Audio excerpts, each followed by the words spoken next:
Invisibility is a superpower when you know how to use it. Powerful men never look at waitresses. They are furniture with pulses, extensions of the silverware, present but unseen. At the Velvet Room, Chicago's most exclusive establishment, where billionaires and crime lords dined side by side behind soundproof velvet curtains, that invisibility kept Sarah Mitchell alive. It also meant she saw everything: the hand that drifted over the crystal decanter, the tiny vial palmed between manicured fingers, bearing a platinum family crest ring, the white powder dissolving into $2,000 scotch without a trace, without a shimmer, designed to kill slowly and leave no evidence. She counted the grains in her mind. 1 second, 2 seconds, calculating the exact dosage with the precision of a pharmacist who had once created medicines to save lives, not watch them being taken. Enough to destroy bone marrow over months. Enough to trap a man inside his own failing body while his empire crumbled around him. Sarah should have walked away, should have refilled water glasses, collected her paycheck, and gone home to her daughter. Lily was waiting with Mrs. Kowalski next door, 5 years old with a heart condition that needed $200,000 worth of surgery in 3 months. Every tip mattered. Every shift kept them one step ahead of eviction. She could not afford to be seen. She could not afford to care about men who ruled Chicago's underworld with blood and bullets. But she watched Vincent Crane reach for that glass, the king of Chicago, the man whose name made other criminals cross themselves, the man with steel gray eyes and a faded scar along his jaw, dressed in a black 3-piece suit that cost more than her annual salary. She watched his fingers close around the stem, watched his own uncle smile from across the table, waiting for the poison to reach his nephew's lips. And Sarah made a choice that would destroy everything she had built to stay hidden. If you love stories where dangerous men meet their match, hit that like button and subscribe for more. Share this with someone who needs a new obsession. Sometimes the most powerful love stories begin with a single act of courage. Sarah moved before she had time to think, her feet carrying her toward the table, as if guided by an unseen hand. Her fingers clenched around the heavy crystal water pitcher, her heart pounding so violently she could hear it in her ears, one beat after another, rapid and relentless like the drums of war. The banquet table only 3 meters away, then 2, then 1, as Vincent Crane raised his glass to his lips with a slowness that made time itself seem to sink into thick honey, and Sarah saw Richard Crane lean forward from across the table, his eyes lighting up with a look she recognized instantly, the look of a predator waiting for the prey to bite, the look of a man about to win, and she could not allow that to happen. So she reached Vincent just as the rim of the glass touched his lower lip, pretended to trip over a chair leg, her body pitching forward as the pitcher tilted in her grasp and struck Vincent's arm hard, the glass flying from his hand as $2,000 scotch spilled across the polished oak tabletop, soaking into the pristine white linen cloth and spreading like a dried bloodstain, the sound of crystal hitting wood cracking through the private dining room like a gunshot. Then silence, a suffocating silence so thick it stole the breath. Tony Bassett froze in mid-motion with his glass halfway to his mouth, as his face shifted from calm to deathly pale in an instant. Richard Crane sitting motionless as a statue with only his eyes moving from the pool of liquor to Sarah's face, and then to Vincent with something in his gaze she dared not name, but the most frightening of all was Vincent himself, who did not shout, did not slam the table, did not do anything she had imagined a mafia boss would do when an anonymous waitress spilled alcohol on him.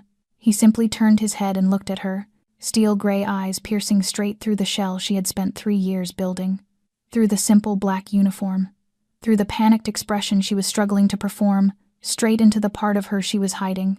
"I am sorry." Sarah heard her own voice trembling as her hands hurried to wipe the table with a service cloth. "Do not touch it," she whispered, the warning slipping out before she could stop herself, her instincts as a pharmacist overriding her fear. "I am truly sorry, sir. I will bring another glass immediately." Her head bowed low to avoid Vincent's gaze, even as she felt his stare burning into the back of her neck, her fingers shaking so badly she nearly dropped the crystal shards as she gathered them.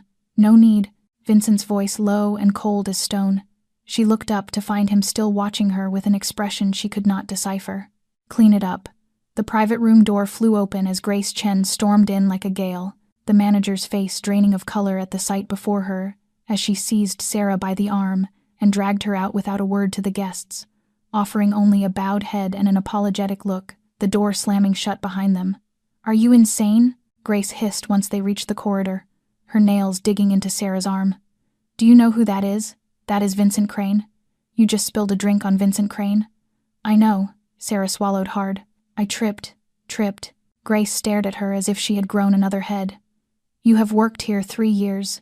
You have never tripped. You have never spilled a single drop. Sarah said nothing because she could not explain, could not tell Grace that she had just saved a Mafia boss's life by destroying the only invisibility that protected her. Go home. Grace sighed, her anger softening into worry. I will try to handle this, but you should pray. Pray that he forgets your face.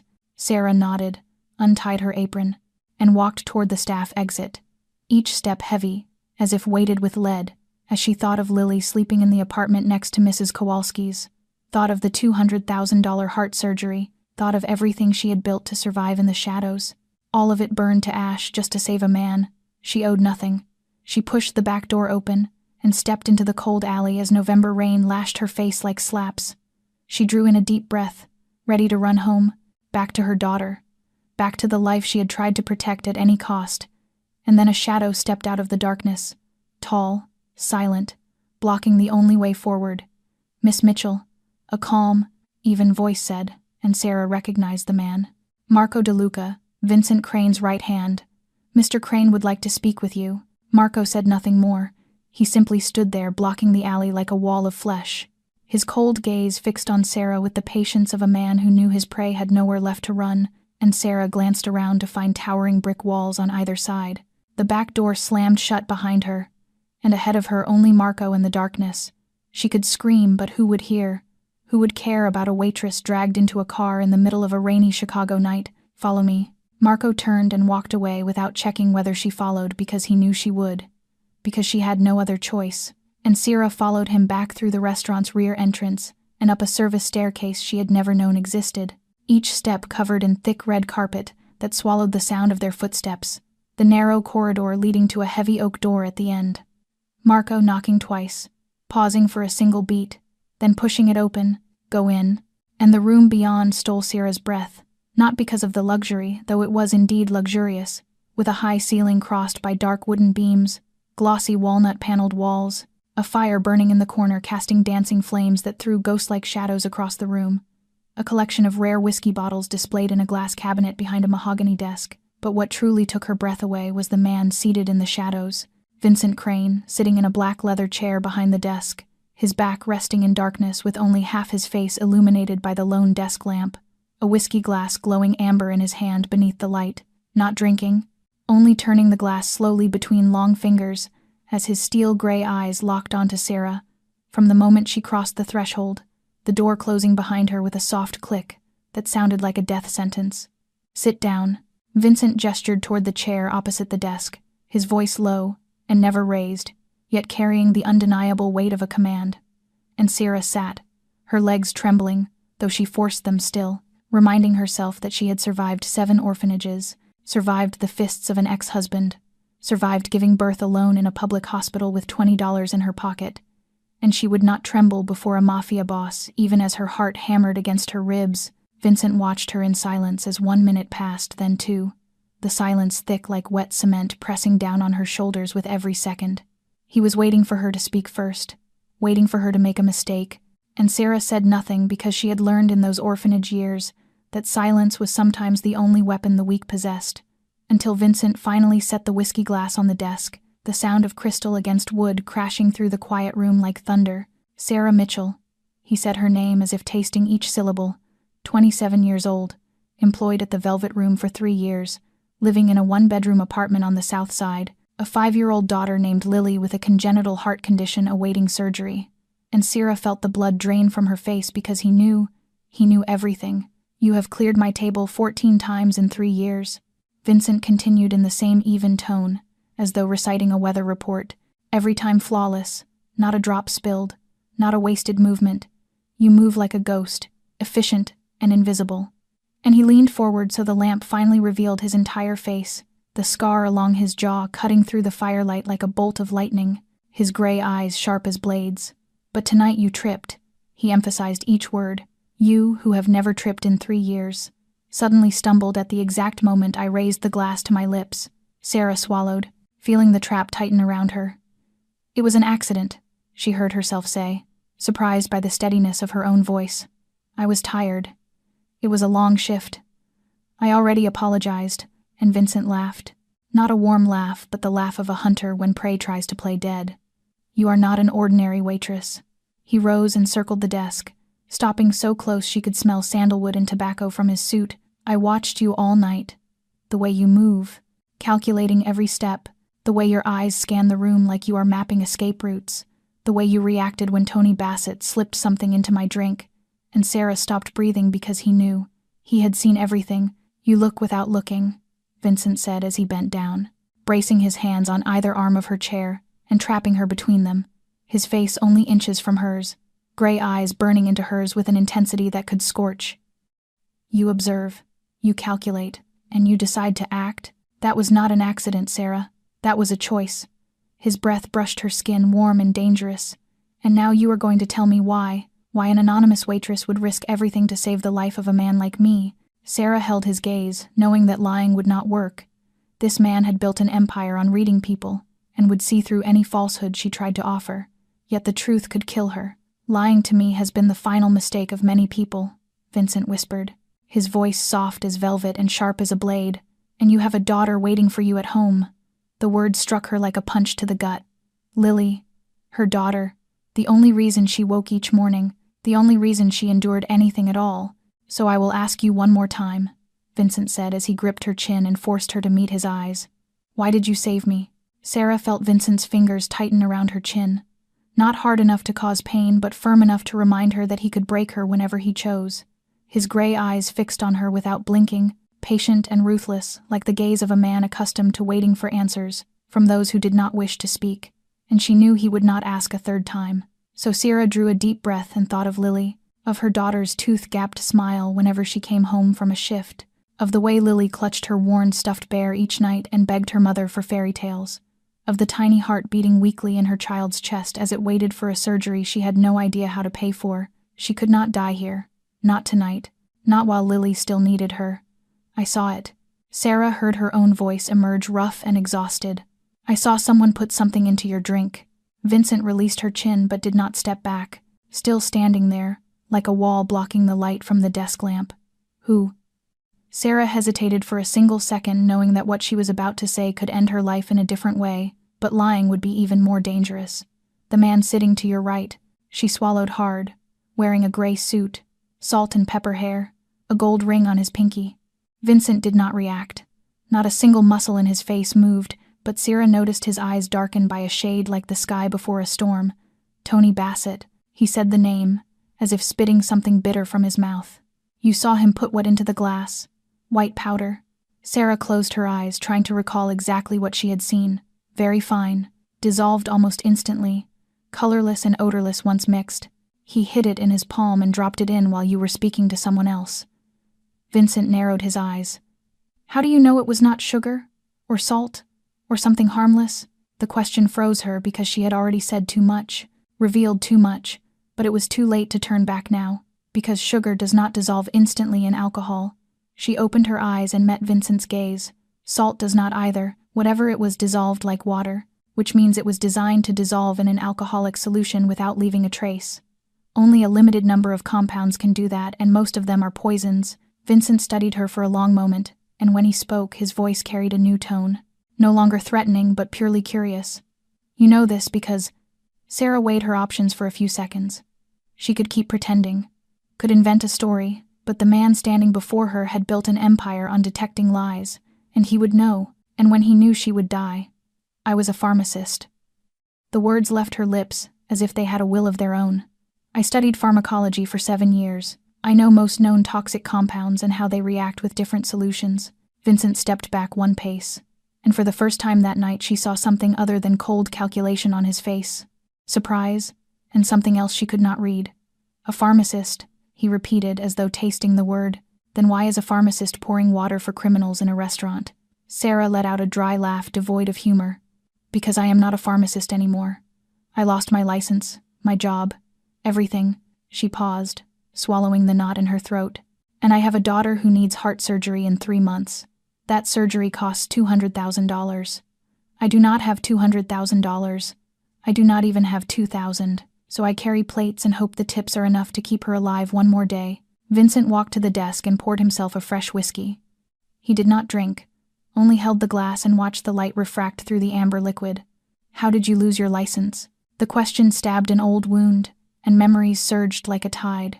The brightly lit laboratory, her boss's hands on her body, the muffled sobs in the bathroom afterward, the unwanted pregnancy, the accusation of stealing a formula. I was framed. Her voice flattened as if she were telling someone else's story. The company accused me of stealing a drug formula. They revoked my license, destroyed my reputation, made sure no one in the pharmaceutical field would ever hire me again. Vincent turned back to her, his eyes no longer as sharp as before. Something smoldered behind them, something Sarah did not dare call compassion. They framed you because I knew too much. Sarah lifted her chin. Because I had evidence of what they were doing. Because I intended to expose them. So they exposed me first. The room fell into silence. The fire crackled in the hearth. Rain continued to fall beyond the windows. And Sarah sat there hollow and exhausted, waiting for her verdict. She had told the truth, and now her life rested in the hands of the man standing before her. She knew too much. Vincent finally spoke, his voice low and deliberate. You know who is trying to kill me. You know what they used. And you have the knowledge to understand things most people would miss. He set the whiskey glass down and walked toward her, each step sounding like the countdown of a timed bomb. You know too much for me to let you walk away. Sarah felt her heart sink. This was the moment she died, the moment everything ended. Lily would become an orphan just as she once had been, history repeating itself in the cruelest way. But Vincent did not draw a gun, did not signal Marco. Instead, he stopped in front of her and looked down at her with an expression she could not decipher. So you will stay, he said, and you will help me find out who is trying to kill me. Sarah was certain she had misheard. She blinked at Vincent and waited for him to draw a gun or order Marco to end her life. But he merely stood there, gray eyes fixed on her with something that resembled the calculation of a man evaluating an investment. What do you want me to do? Her voice came out hoarse. Find out who is poisoning me, Vincent said, as if it were the most ordinary matter in the world. You have the knowledge, you have the eye, and you have already proven you can act when it matters. Sarah shook her head, trying to process what was happening. You have an empire, you have private doctors, you have your people everywhere. Why would you need a waitress? Because my people may be the ones trying to kill me, Vincent replied, his tone flat, though Sarah could hear something smoldering beneath it. Tony Bassett has worked for me for 15 years. He is someone I trusted. And tonight he put poison in my drink right in front of me. He paused, his jaw tightening. If he did that, then someone else is behind it. Someone powerful enough to buy my right hand. And if I do not find out who, I will die. Sarah saw the truth in his eyes. The king of Chicago, the man who made the entire underworld tremble, was being hunted by those closest to him. And he was alone enough to turn to a stranger. But she was not a charitable soul. She had a daughter to protect. And if I refuse... Vincent tilted his head and studied her as if the question intrigued him more than offended him. You will not refuse. How do you know? Because you are a mother. Vincent stepped closer, his voice lowering. You will do anything to keep your daughter alive, and I am offering you the chance to do exactly that. Sarah felt her heart quicken. What was he saying? What was he offering? Work for me, Vincent said. Find out who is trying to kill me and why. In return, your daughter will receive the best surgery from the finest doctors in the country, every cost covered by me, and you will have enough money to never carry plates for anyone again.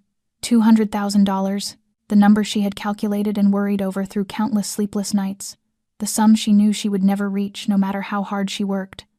And now this man was placing it before her as if it were loose change. Sarah knew this was a trap. She knew deals with the devil always carried a price. But when she thought of Lily, of her daughter's pale lips, whenever that tiny heart struggled, she knew she had no choice. How do I know you will keep your word? She asked, her voice trembling slightly.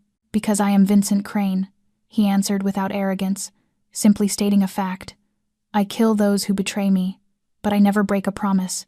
Ask anyone in the underworld and they will tell you the same. Sarah studied him for a long moment, searching for deception in those steel-colored eyes and finding none. Which did not make him trustworthy, but did mean she had no better option. I have a condition, she heard herself say. Vincent lifted a brow in mild amusement. You are setting conditions with me. My daughter is not dragged into any of this, Sarah said, her voice firmer than she expected.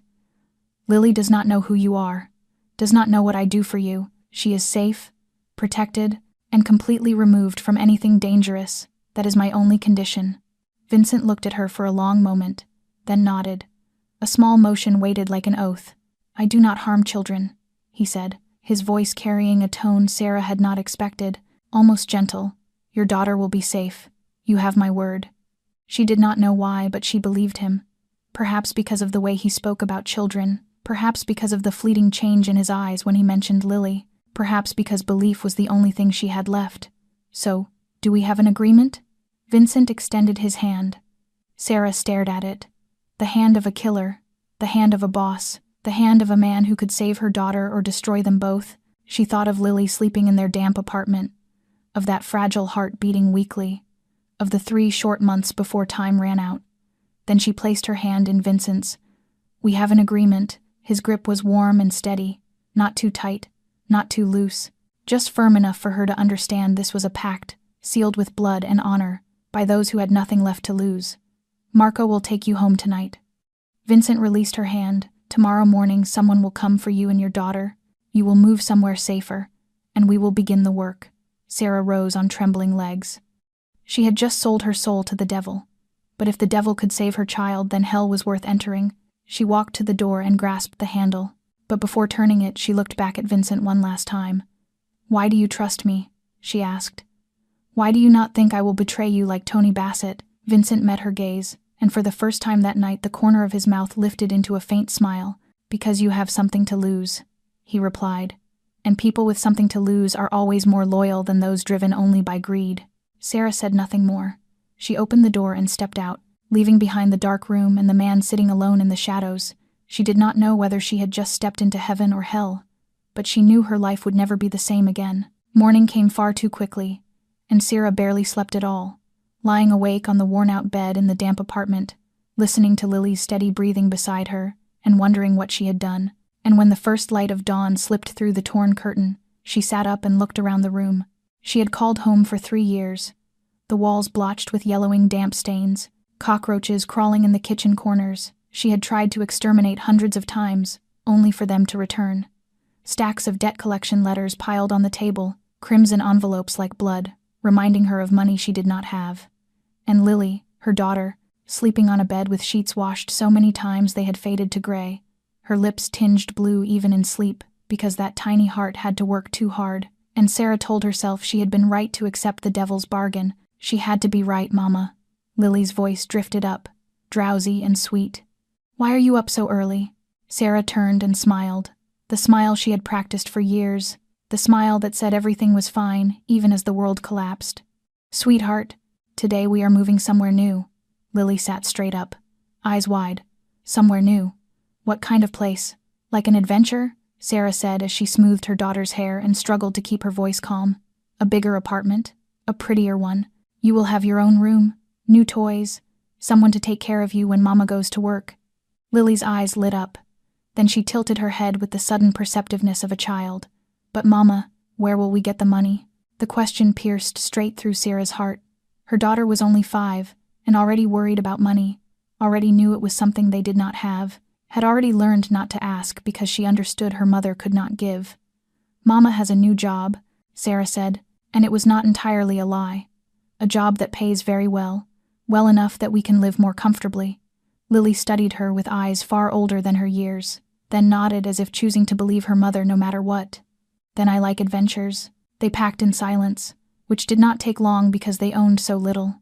A few changes of clothes, the worn stuffed bear Lily never let go of, a handful of children's books with frayed spines, and a small box of old photographs Sarah could never bring herself to throw away. At exactly 8 in the morning, the doorbell rang. Sarah opened the door to find Marco standing there in his same severe black suit, his face unreadable, a sleek black Mercedes waiting behind him on the pothole-scarred street. "Miss Mitchell, the car is ready." Lily gripped her mother's hand as they stepped out. Mrs. Kowalski stood in the hallway watching them with concern but asking nothing. Sarah had told her they had to move, that everything would be fine, that she would be in touch. The old woman nodded and hugged Lily one last time, whispering something in Polish that Sarah did not understand but knew was a blessing. The drive to the penthouse took only 20 minutes, yet felt like traveling from one world into another. From the grimy streets of the South Side to the glass and steel towers of downtown, The car stopped before a 40-story tower overlooking Lake Michigan. Marco led them through a marble lobby, into a private elevator, up to the top floor. And when the doors opened, Lily drew in a sharp breath. "Mama," she whispered. "Is this a palace?" Sarah could not answer because she too was stunned. The penthouse spread out before them like a dream. Soaring ceilings with floor-to-ceiling windows framing all of Chicago.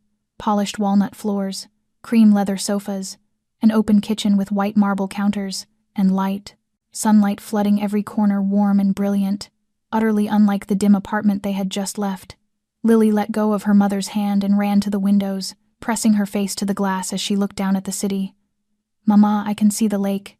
It is so big." Sarah watched her daughter and for the first time in years saw Lily smile like that. Pure childish joy untouched by fear or worry. And that alone was worth selling her soul to the devil. "Her room is over there," a voice said behind her. Sarah turned to see a petite middle-aged woman with neatly pinned black hair and a gentle face. "I am Mrs. Rossi, the housekeeper." She bowed slightly. "I will look after her while you work." Lily ran to her room, and her delighted squeals echoed through the apartment. "Mama, there is a princess bed and teddy bears." Sarah stood in the doorway and stared. The room looked like something from a fairy tale, with a canopy bed, butterfly wallpaper, and dozens of stuffed bears lined up neatly on the shelves. Someone had prepared all of this overnight, someone who knew Lily's exact age and what a 5-year-old girl would love. And Sarah did not know whether to feel grateful or afraid of that kind of power. Perhaps both. She stood at the living room window looking out at the city below. Chicago, the place she had tried to hide in for 3 years, looked entirely different from this height. Small, manageable, but she knew it was an illusion. From above, everything looked easy. Only on the ground did you learn how dangerous those streets truly were. "A golden cage is still a cage," she whispered to herself. Her phone vibrated in her pocket. A message from an unknown number. "My office, 30 minutes. We begin." Sarah looked at Lily playing with her new bears, her clear laughter ringing out for the first time in a long while. She kissed her daughter's forehead, gave instructions to Mrs. Rossi, and stepped into the elevator. She was walking into the wolf's den, and all she could do was hope she was clever enough not to become the meal. Crane Tower rose over the heart of Chicago like a fortress of glass and steel.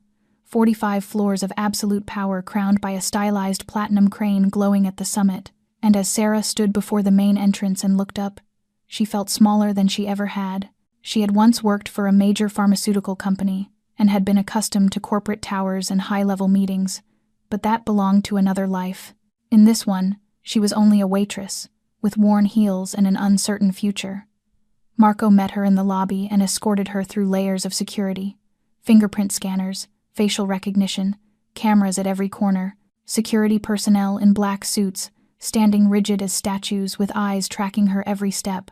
This was no ordinary company. It was the headquarters of an underground empire disguised behind a legitimate facade. A private elevator carried them to the top floor, and when the doors opened, Sarah stepped into a space she had previously seen only in luxury architecture magazines. Black marble floors, floor-to-ceiling glass walls revealing the entire city, minimalist furnishings, each piece costing more than a year of her wages. And Vincent Crane stood by the window with his back to her, gazing down at his kingdom like a king lost in thought. "Leave me alone with her," he said without turning around. Marco withdrew in silence. The door closed, and Sarah was alone with the most dangerous man in Chicago. Vincent turned, and for the first time she saw him in daylight. Last night, in the shadows of the back office, he had seemed like a god of darkness. Now, beneath the sunlight pouring through the glass, she noticed what she had missed. The dark circles beneath his eyes, carefully concealed but not fully hidden. The pallor of his skin beneath the cold beauty, and the way he moved, slightly slower, slightly more deliberate, as if every step required effort. "You are sick." Sarah did not ask. She stated it as an obvious fact. Vincent regarded her with something like approval. "You are quick to notice. I worked in a hospital during my internship," Sarah replied evenly. "I know how to recognize the signs of serious illness. You were not poisoned only once last night. You have been poisoned over a long period of time." Vincent was silent for a moment, then walked to the desk, poured himself a glass of water, and drank slowly. When he set it down, Sarah noticed a faint tremor in his hand. 5 years, he said. "The symptoms began roughly 5 years ago. Chronic fatigue that no amount of sleep cured, bleeding gums every morning when brushing my teeth, bruises appearing on my body that I do not remember causing, hair falling out in patches. I had to keep it short to hide it. He paused, his jaw tightening. My personal physician, Dr. Jonathan Mercer, said I had bone marrow failure. He offered dozens of possible explanations: genetics, environment, stress, but none of them truly explained why a healthy man of 36 suddenly had the body of a 60-year-old. Sarah stepped closer, the pharmacist in her already analyzing. Did you ever run toxicology tests? Vincent let out a short laugh devoid of humor. Dr. Mercer said it was unnecessary. He controls my entire medical file. Every test passes through his hands, so you did not know for certain you were being poisoned until last night. Until I saw Tony Bassett put something into my drink with my own eyes. Vincent nodded. I suspected it, but suspicion and certainty are not the same. And in my world, acting on suspicion can cost more than it gains. He stepped closer to Sarah, gray eyes burning into hers. But you gave me certainty. You saw what I needed to see, and now I need you to find the rest. Tony Bassett was not acting alone, Sarah said. Not a question. He was the instrument, not the one giving orders. He worked for me 15 years. Vincent moved to the window and looked down at the city. He does not have the money to acquire polonium or any high-grade toxin, nor does he have personal motive. He must be acting on someone else's command. Who has the power and money to do this? Sarah asked. Who has had frequent access to you for 5 years? Vincent was silent for a long time, and when he turned back his face had become an emotionless mask, though Sarah saw his eyes darken by a shade. My family, he said, his voice flat like a lake before a storm. My inner circle, my personal physician, everyone I trust most has access to my food, my drink, and my personal space. So who among them wants you dead? Vincent walked to the desk, opened a drawer, and removed a leather case. He placed it on the desk and opened it. Inside were small vials of blood, sealed bags containing hair samples, and a handwritten list. These are samples of my blood and hair, he said. This is a list of everything I regularly consume and where it comes from, and this is a list of those with the most access to me. Sarah studied the list. It was short. Richard Crane, paternal uncle, Tony Bassett, financial aid, Dr. Jonathan Mercer, personal physician, and several other names she did not recognize. I need you to analyze these samples, Vincent said. Identify the exact toxin used, the dosage, the timeline, and most importantly, the source. If we know what they used, we can trace where it was acquired, and if we know where it was acquired, we will know who stands behind it. Sarah looked at the vials containing the blood of the man standing before her, the blood of the King of Chicago, the blood of a killer, the blood of a man dying slowly. Do you have a laboratory? She asked. Vincent nodded. I have prepared a mobile laboratory for you, every piece of equipment you need, from spectrometers to mass analyzers. If you require anything else, just say so. Sarah looked at him, and for the first time saw something beyond cold calculation in those steel eyes: exhaustion, depletion, and something that resembled restrained fear. The King of Chicago was afraid, not of enemies, not of rivals, but of those he trusted most. I will find out, Sarah said, her voice carrying a certainty that surprised even herself. I will find who is doing this to you. Vincent studied her for a long moment, then nodded, a small movement carrying a weight of trust she was not sure she deserved. I know you will, he said, because if you do not, both of us will die. Sarah picked up the leather case, feeling its weight in her hands, the weight of secrets, the weight of a life, the weight of a race against death she could not afford to lose. 3 days later, Sarah sat inside the mobile laboratory Vincent had prepared for her, surrounded by the most advanced analytical equipment money could buy: mass spectrometers, gas chromatography systems, elemental analyzers. All of it brand new and unused, as if Vincent had purchased the entire setup solely for this investigation. Yet before analyzing any samples, she needed to understand her enemy. She needed to know who had motive to want Vincent dead. And to do that, she needed to understand the history of the Crane family. Marco arrived in the afternoon to escort her to collect additional samples from various locations Vincent frequented, and inside the car, Sarah decided to draw information from the man sitting directly in front of her. How long have you worked for Vincent? She asked in a tone of casual curiosity. Marco studied her through the rearview mirror with a measuring gaze. 18 years, since Mr. Crane was still alive. Mr. Crane, Sarah raised a brow. You mean Marcus Crane? Marco nodded without taking his eyes off the road. Marcus Crane, Vincent's father, founder of the Crane Empire. He was a legend, built everything from nothing. When I started, he was just a small-time dealer on the South Side. 20 years later, he owned half of Chicago. Sarah remained silent, allowing Marco to continue. Some people see what others cannot. Marcus Crane was one of them. Not just intelligent, but able to read people like books, knowing who to trust, who to avoid, who to eliminate. He does not sound like a man easy to bring down. Marco went quiet for a few seconds, his hands tightening on the steering wheel. How did he die? Sarah asked. A car accident, Marco replied in a voice flat as frozen water. 15 years ago. His car went off a cliff on Lakeshore Drive. They said the brakes failed. They said Sarah caught the doubt immediately. Marco did not answer right away, driving in silence for several minutes as if weighing how much to reveal. Finally, he exhaled. Marcus Crane was not careless. He checked his car daily, had a private team of mechanics. His brakes could not simply fail. You think he was murdered? Marco glanced at her through the mirror, his gaze heavy. I do not think. I know. But no one dared investigate. No one dared ask questions. After Marcus died, Vincent took over. He was only 21 years old. Too young, too unseasoned, but there was no one else. Sarah recalled the list Vincent had given her. Richard Crane, paternal uncle. What about Richard Crane? She asked. Marcus's brother. Why did he not take control? Marco was silent for a long moment, and when he spoke, his voice dropped so low. Sarah had to lean forward to hear. Richard handled finances, brilliant with numbers but lacking leadership. When Marcus died, he managed things temporarily while Vincent was trained. Afterward, he stepped back into an advisory role. That sounds like he accepted a secondary position too easily.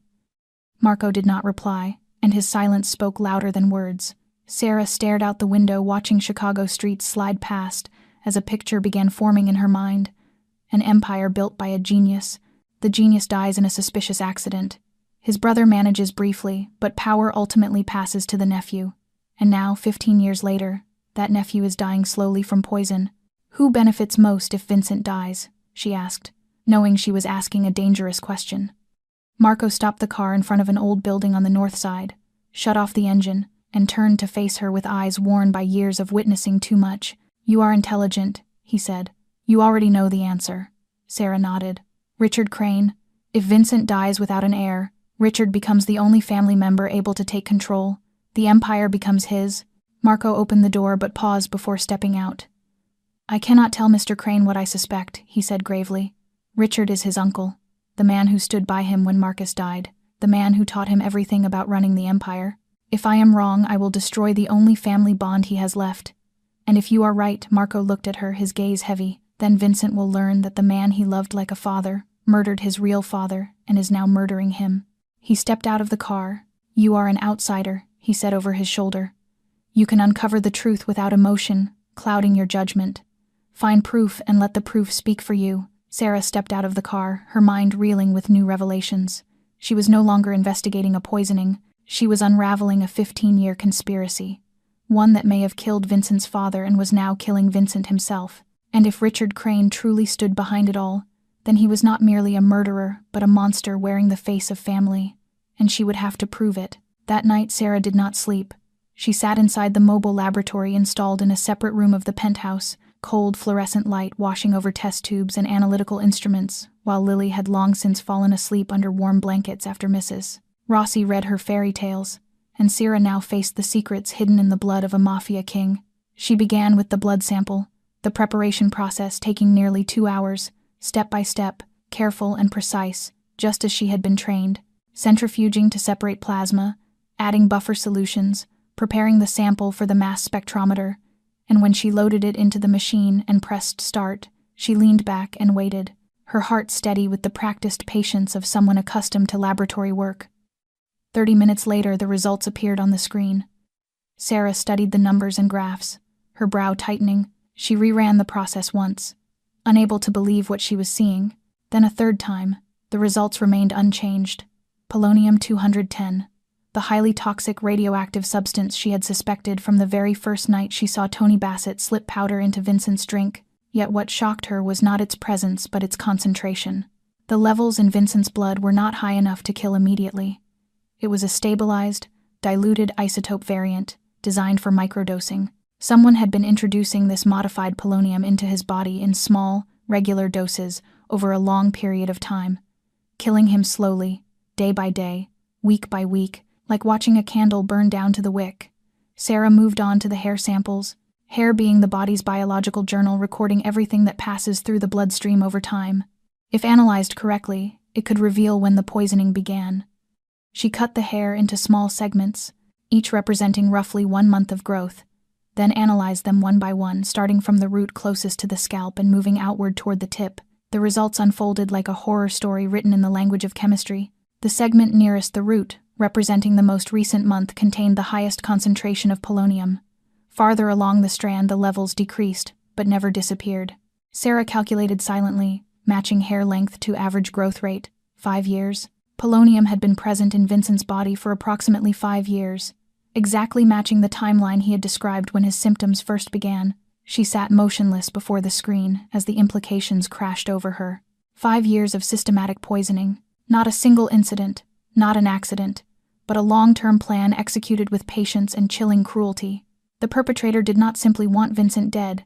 He wanted him to die slowly, painfully, without raising suspicion, to watch him weaken as a perverse form of pleasure. And to accomplish this for 5 years without detection, the person had to be very close to Vincent, with daily access to his food, his drinks, or his medication, someone Vincent trusted completely and never questioned. Sarah looked again at the list Vincent had given her. Richard Crane, Tony Bassett, Dr. Jonathan Mercer, among them, who had the most consistent access over 5 years. Tony had been exposed, but he was merely the instrument. The one behind him needed the wealth to acquire polonium, 210 on the black market. Polonium was not something found at a corner pharmacy. It was produced only in a handful of nuclear reactors worldwide, primarily in Russia, and its black market price could reach millions of dollars for a usable quantity. Who on that list had millions? Who had the power to connect with radioactive traffickers? Who had a motive strong enough to wait 5 years just to kill one man? The answer flashed through Sarah's mind like lightning, yet she did not dare accept it without proof. She needed evidence, not speculation, hard evidence that could not be denied. She saved all analytical results, printed multiple copies, and hid them in separate locations. Then she texted Vincent, "Need to see you, now." The reply came within a minute. "Come to my office." Vincent was seated behind his desk when Sarah entered, his face more worn than the last time she saw him. Under the lights, the signs of deterioration were even clearer. Gray skin, sunken eyes, cracked lips, a body destroying itself from within. "What did you find?" he asked, his voice hoarse. Sarah placed the results on the desk. Polonium 210. You have been poisoned for 5 years in low but consistent doses. Not once, not randomly. Someone planned your death a long time ago and nearly succeeded. Vincent stared at the papers, his face frozen like carved stone. No muscle moved, no emotion surfaced.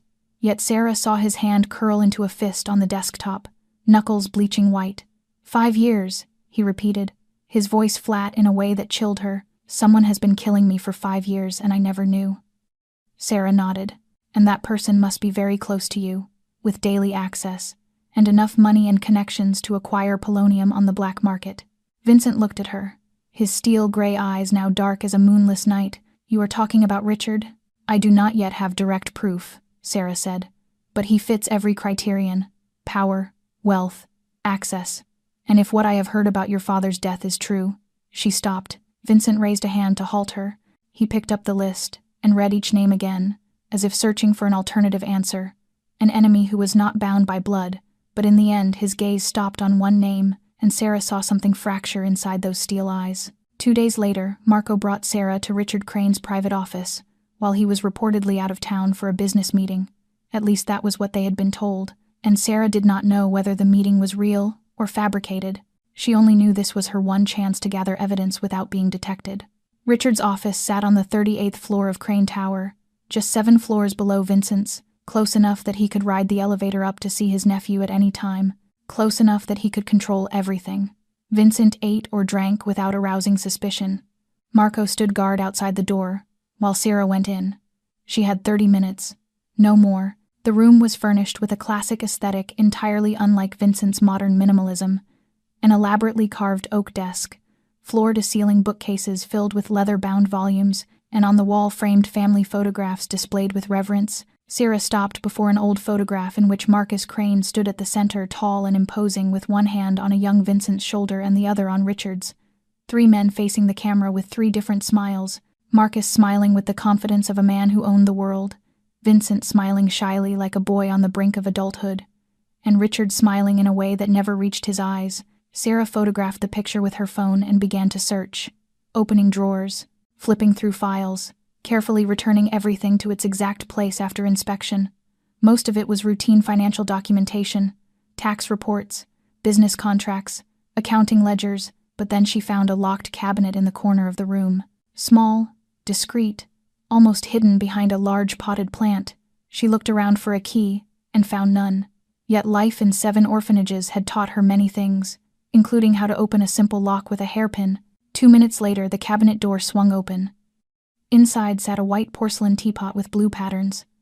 Beside it, a small box containing fine white powder, and beneath them a stack of documents bound together. Sarah pulled on the rubber gloves she had brought and carefully collected samples from the teapot and the powder box, her heart racing as she realized this could be the decisive proof.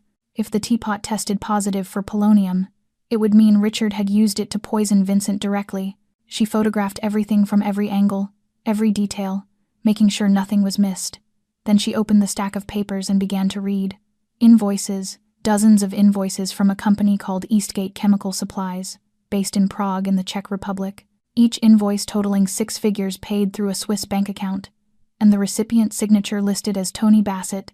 Sarah photographed every page, her hands trembling slightly with a mix of excitement and dread. This was not merely proof of chemical purchases. It was a paper trail showing who paid and who received. Tony was the executor, but the money came from Richard. She searched further and found a small black leather notebook. Inside were handwritten entries with dates and quantities meticulously recorded, like a diary. March 12th, Year 1, 20 milligrams via morning tea. March 15th, 15 milligrams via coffee. March 20th, 25 milligrams via liquor. Nausea rose in Sarah's throat. This was not a business ledger. This was a poisoning journal. Richard Crane had recorded every dose, every method, every time he introduced poison into his nephew's body, as if tracking a scientific experiment. 5 years, hundreds of doses, day by day, and he had done it with a smile, with feigned concern whenever Vincent grew tired or ill. Sarah photographed the entire notebook page by page without missing a single line, then returned everything to its place, locked the cabinet, and stepped out of the office. 27 minutes. She had 3 minutes to spare. Marco looked at her with questions in his eyes but said nothing. They rode the elevator down in silence, both knowing that what Sarah had just uncovered would change everything. Once they reached the car, Sarah finally spoke. "I need to get back to the laboratory," her voice trembling slightly. "I have enough evidence now." Marco nodded and drove off. Sarah sat in the back seat, staring out the window without truly seeing anything, her mind filled with the image of the black leather notebook and its neat handwritten lines. Each dose, each date, each step in the plan to murder his own nephew. She had found the killer. Now she had to find a way to make Vincent see the truth without shattering him. But how do you tell someone that the second father who raised and protected them for 15 years is the man who killed their real father and is now killing them too? Sarah had no answer. She only had evidence, and sometimes evidence is more cruel than any words. 2 days later, Marco brought Sarah to Richard Crane's private office while he was supposedly out of town for a business meeting. At least that was what they had been told, and Sarah did not know whether the meeting truly existed or not. She only knew this was her one and only chance to gather evidence without being discovered. Richard's office was located on the 38th floor of Crane Tower, only 7 floors below Vincent's, close enough that he could take the elevator up to see his nephew at any moment, close enough that he could control everything Vincent ate or drank without anyone suspecting a thing. Marco stood guard outside the door while Sarah stepped inside. She had 30 minutes, no more. The room was decorated in a classical style, entirely different from Vincent's modern minimalism. An intricately carved oak desk, floor-to-ceiling bookshelves filled with leather-bound volumes, and on the walls family photographs framed with solemn reverence. Sarah paused before an old photograph. Marcus Crane standing at the center, tall and commanding, one hand resting on a young Vincent's shoulder, and the other on Richard's. 3 men facing the camera with 3 very different smiles. Marcus smiling with the confidence of a man who owned the world, Vincent smiling awkwardly like a boy on the edge of adulthood, and Richard smiling in a way that never reached his eyes. Sarah photographed the image with her phone and began to search, opening each drawer, flipping through every folder, carefully returning everything to its exact place after inspection. Most of it was ordinary financial paperwork, tax reports, business contracts, accounting records. But then she found a locked cabinet in the corner of the room, small, discreet, almost hidden behind a large potted plant. She searched for a key, and found none, yet surviving 7 orphanages had taught her many things, including how to open a simple lock with a hairpin. 2 minutes later, the cabinet door opened. Inside was a white porcelain teapot decorated with blue patterns. Beside it a small box containing fine white powder, and at the bottom a bundle of documents bound together. Sarah slipped on the rubber gloves she had brought and carefully collected samples from the teapot and the powder, her heart pounding faster as she realized this could be the decisive proof. If the teapot tested positive for polonium, it would mean Richard had used it directly to poison Vincent. She photographed everything from every angle, every detail, making sure nothing was missed. Then she opened the documents and began to read. Invoices. Dozens of invoices from a company called Eastgate Chemical Supplies based in Prague, in the Czech Republic, each invoice totaling 6-figure amounts paid through a Swiss bank account, and the recipient's signature listed as Tony Bassett. Sarah photographed every page, her hands trembling slightly with a mix of fear and exhilaration. This was not merely proof of chemical purchases. It was a paper trail, showing who paid and who received. Tony was the executor, but the money came from Richard. She searched further and found a small black leather notebook. Inside were handwritten entries with dates and quantities, recorded meticulously like a diary. March 12th of the first year, 20 milligrams via morning tea. March 15th, 15 milligrams via coffee. March 20th, 25 milligrams via liquor. Nausea rose in Sarah's throat. This was not business documentation. This was a poisoning journal.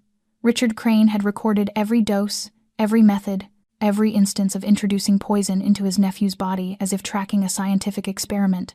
5 years, hundreds of doses, day by day. And he had done it with a smile, with feigned concern each time Vincent appeared tired or ill.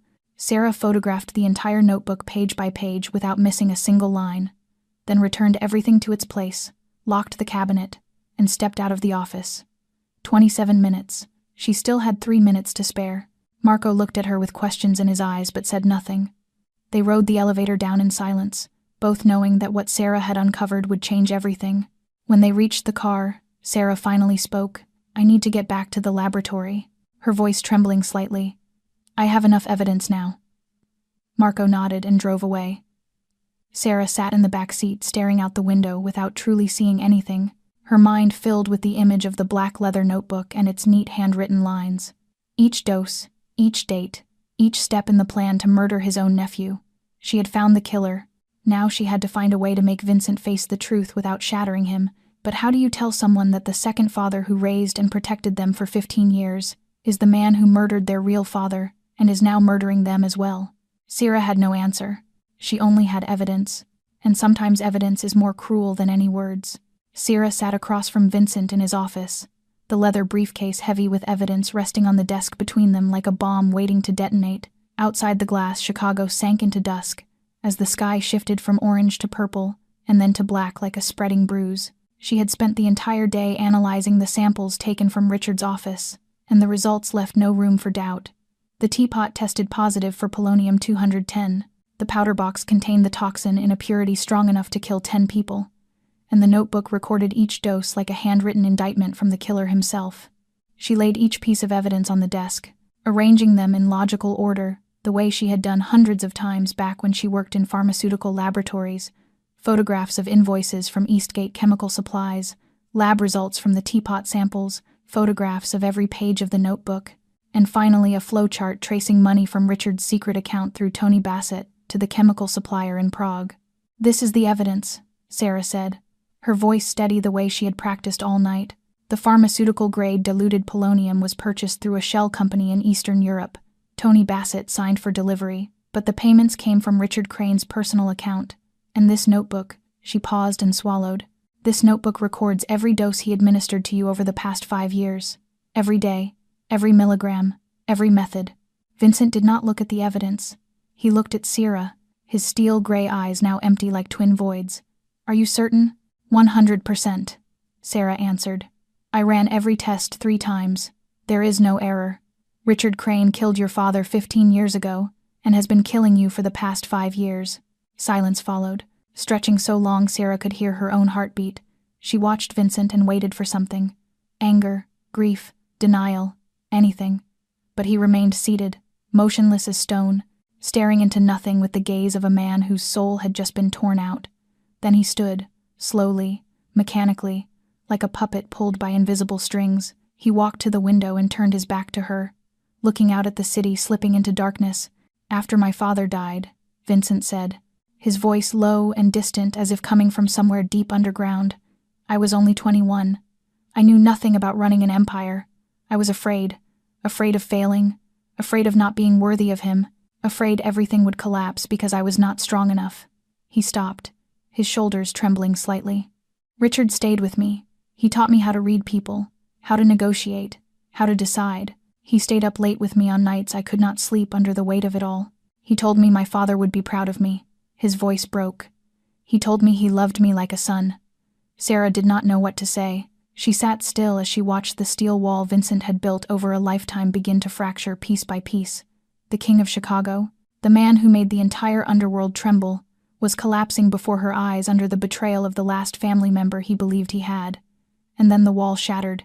Vincent turned and grabbed the desk lamp, hurling it into the wall as glass exploded like a scream. He slammed his fist onto the desk, sweeping papers to the floor, kicked over a chair, tore framed photos from the walls, punched the glass cabinet, until blood ran from split knuckles. Sarah jumped to her feet but did not flee. She stood there with her back against the wall, watching the man destroy himself in a storm of rage. She had seen this before, in children at orphanages when they learned their parents had abandoned them, in patients when they received terminal diagnoses, in herself when she realized the man she loved had betrayed her. This was not the fury of a mafia boss. This was the pain of a child stabbed in the back by the person he loved most. Vincent's shouts eventually faded. He stood amid the wreckage of the office, shoulders shaking, breath ragged, blood dripping from his hands onto the marble floor. "He killed my father," he whispered, his voice shattered. "He held me at the funeral and said he would take care of me. He promised to protect me the way my father had, and all that time he was killing my father." He lifted his head, eyes red but dry. Men like Vincent do not cry. They forget how long ago. And now he is killing me, the same way, slowly, painfully, as if he wants to watch me die day by day.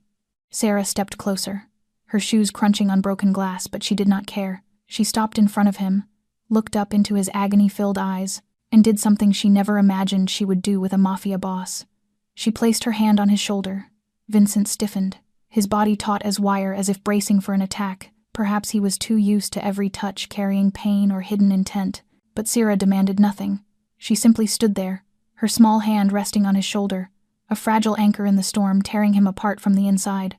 And strangely, Vincent did not push her away. He stood still, his shoulders gradually lowering, his breathing slowing. Her presence did not heal the wound, but it reminded him he was not entirely alone in this darkness. "I will kill him," Vincent said, his voice cold as ice. "I will kill him with my own hands." "No," Sarah replied, calm but firm. "Not yet." Vincent looked at her, brow tightening. "You dare stop me. You dare stop me from killing the man who murdered my father and is murdering me. I am stopping you from acting without thinking." Sarah did not flinch from his fury. "If you kill Richard now without public proof, the other underbosses will believe you murdered your uncle without cause. The empire will fracture into civil war. Everything you built will collapse, and Richard will win even in death." Vincent fell silent, jaw clenched. He knew she was right no matter how much he hated it. "We need Richard to confess," Sarah continued. "Publicly, in front of those with power in your empire, so no one can doubt you have just cause, and after that," she met Vincent's eyes, "you may do whatever you wish to him, and I will not stop you." The days that followed passed in a state of taut anticipation, as Vincent and Sarah planned the trap for Richard, knowing they needed time to make every detail flawless, and in the meantime, something Sarah had never expected began to happen. Vincent started appearing at the penthouse. The first time he said it was to check security. The second time he claimed he needed to discuss the plan further. The third time he offered no reason at all. He simply appeared, sat on the cream-colored leather sofa, and stared out the window with distant eyes. And Sierra understood. After learning the truth about Richard, Vincent no longer wanted to be alone in his own penthouse or his cold office, places saturated with memories of the uncle he had loved like a father, memories that now cut like knives. And that afternoon, as Sarah worked in the laboratory, she heard Lily's voice from the living room, asking with pure curiosity and no fear at all, "Who are you?" Sarah rushed out in alarm, afraid her daughter was facing the most dangerous man in Chicago. But the sight that stopped her short at the doorway was not what she expected. Lily stood in front of Vincent with her hands planted on her hips, chin lifted, staring up at the man twice her height with a seriousness that was almost comical. While Vincent, the king of Chicago, the man who made hardened criminals cross themselves, stood frozen as if he had no idea how to respond to a 5-year-old questioning him. "I am Vincent," he finally said, his voice strangely awkward. "I am a friend of your mother." Lily tilted her head, her wide eyes studying him closely. "Are you a bad person?" The question stunned both Sierra and Vincent. Sierra almost intervened, but she wanted to see how Vincent would answer. He looked down at the child, his face usually cold as ice now carrying something Sarah had never seen before, uncertainty, and perhaps a hint of shame. Vincent began and stopped, not knowing how to explain to a 5-year-old that he was a crime lord, a killer, a man the world considered a monster. "My mom says, no one is completely bad," Lily continued as if lecturing him. "She says there are only people who do bad things, but people who do bad things can still do good things. Like the bad uncle in the fairy tale. He was very bad, but in the end he saved the princess." The child looked at Vincent with clear, hopeful eyes. "So are you doing good things?" Vincent knelt down until his face was level with Lily's. The first time Sarah had ever seen him lower himself before anyone. "I am trying," he said so softly. Sarah almost missed it. "I am trying to do good things." Lily smiled, a bright sun breaking through clouds. "Then you are not a bad person," she declared, as if stating the most obvious truth in the world. "You are just someone learning to be better." And before either Sarah or Vincent could react, Lily took his hand and tugged him toward her play corner. "Will you read to me? Mom is very busy, and Mrs. Rossi does not read as well as Mom. I want a story about a princess and a dragon." Vincent looked down at the tiny hand gripping his, then up at Sierra as if asking permission, and Sierra nodded, the corner of her mouth lifting into a small smile. And so Vincent Crane, the king of Chicago, sat down on the floor beside a 5-year-old child, took a pink-covered book with a princess on it, and began to read in his deep, warm voice, "Once upon a time in a kingdom far away." Sierra stood in the doorway watching the scene, her heart tightening. Lily sat pressed against Vincent, her head resting on his arm, eyes wide as she listened to every word, and Vincent, whose face was usually carved from stone, looked strangely gentle as he read about princesses and dragons. In the days that followed, Vincent came more often. He read to Lily every evening, watched her draw messy, colorful pictures, listened as she told him about her strange dreams. And one afternoon, when Sarah returned to the penthouse after a long day in the laboratory, she saw a new drawing taped to the refrigerator. Lily had drawn 3 figures standing together beneath a large house, a long-haired woman, a tiny girl, and a tall man in a black suit. And beneath it, in the crooked letters of a 5-year-old, Lily had written a single word: family. Sarah stood staring at the drawing for a long time, not knowing whether to smile or cry. She turned and saw Vincent watching her from the sofa, his gray eyes holding a light she had never seen before. That night after Lily had gone to bed, the child padded out of her room just long enough to whisper something to Sarah before returning to sleep.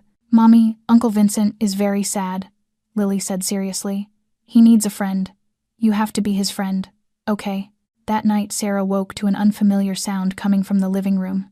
She glanced at the clock on the bedside table and saw it was 2 in the morning. Lily was sleeping soundly in the next room, her steady breathing carrying through the thin wall, and Sarah slipped quietly out of bed, pulled on a light sweater, and stepped outside. The living room lights were off, lit only by the pale glow of the city below, filtering through the glass, and in that dimness she saw Vincent, sitting on the sofa with his back curved inward, his head cradled in his hands. Even in the darkness she could see his shoulders shaking, his breathing heavy and uneven. She had seen these symptoms in the medical records Dr. Mercer had left behind: end-stage bone marrow failure, severe bone and joint pain, a body destroying itself from the inside. "Vincent," Sierra called softly as she moved closer.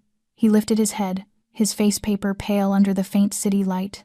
sweat beading on his forehead, lips pressed so tightly they had gone white. Steel gray eyes, usually sharp now, clouded with pain. "Go back to bed," he said, his voice hoarse and trembling. "I am fine. Do not lie to me," Sarah replied as she knelt in front of him. "I am a pharmacist. I know how much pain you are in. Why did you not call Dr. Mercer?" Vincent let out a bitter sound that was more pain than laughter. "Mercer may be Richard's man. I do not trust anyone on my medical team anymore, and I do not want them to know how weak I am." He paused as another wave of pain tore through his spine, and his body clenched. "In my world, weakness means death." Sarah said nothing more. She stood and went into the mobile laboratory, returning with a painkiller she had compounded herself in the earliest days. She knew the ingredients, she knew the dosage, and she knew it was the only thing Vincent could take without fearing it had been tampered with. She came back to the living room, sat beside him, and placed the pill and a glass of water in his hand. "Take it." "I made it myself. There is nothing in it but pain relief." Vincent looked at the pill resting in his palm, and then at Sarah. For a long moment, he said nothing. Then he swallowed it, drank the water, and leaned back against the sofa. 20 minutes later, his eyes were clearer, his breathing steadier, his shoulders no longer rigid. The medication had begun to work, though Sarah knew the pain would return. It always did. "Thank you," Vincent murmured, his voice exhausted. "Do not thank me," Sarah replied, remaining beside him. "This is my job." "No." Vincent turned his head to look at her, his gray eyes clearer now, but also more exposed. "You did not have to do this. You could have left me here and gone back to sleep. No one would have blamed you. I do not abandon people who are suffering," Sarah said as she gazed out through the glass into the Chicago night. "Even when that person is a Mafia boss." Silence settled over the room, but it was not uncomfortable. It was the kind of quiet that falls between two people who are tired of pretending and willing to be real with each other, if only for one night. "Tell me," Vincent said suddenly. "Tell you what? About you. About your life. About everything that turned a brilliant pharmacist into a waitress in my restaurant." Sarah was silent for a long time. She had never told her story to anyone, not because of shame, but because she never believed anyone would care. Yet tonight, in the darkness beside a man who was slowly dying, she felt the need to speak. "To be known. I was orphaned when I was 8, she began, her voice soft as breath. "My parents died in a house fire. They said it was an electrical fault.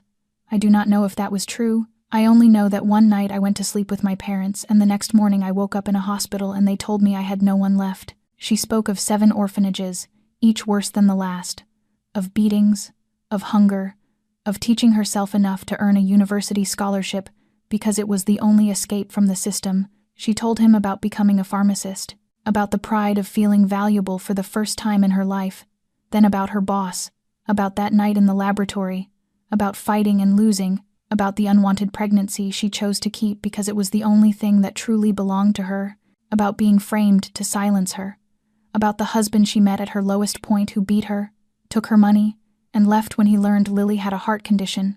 When she finished, the sky was already lightening, the first hint of dawn slipping between the skyscrapers and turning the Chicago sky pink. Vincent did not speak throughout her story. He only listened, gray eyes fixed on her as though he were seeing her for the first time. "You are stronger than anyone I have ever known," he finally said, his voice low and sincere. "I thought I understood suffering, but compared to you I was only a child raised in silk." Sarah let out a dry, tired laugh. "Suffering is not a competition. There are no medals for who hurts the most." He looked at her with an expression she could not decipher. Then, unexpectedly, he raised his hand and gently brushed a loose strand of hair from her face. The gesture froze her. Her heart began to race, her breath caught. "Why did you save me?" Vincent whispered. "That night at the restaurant. You owed me nothing. You did not know me. Why did you risk everything for a stranger?"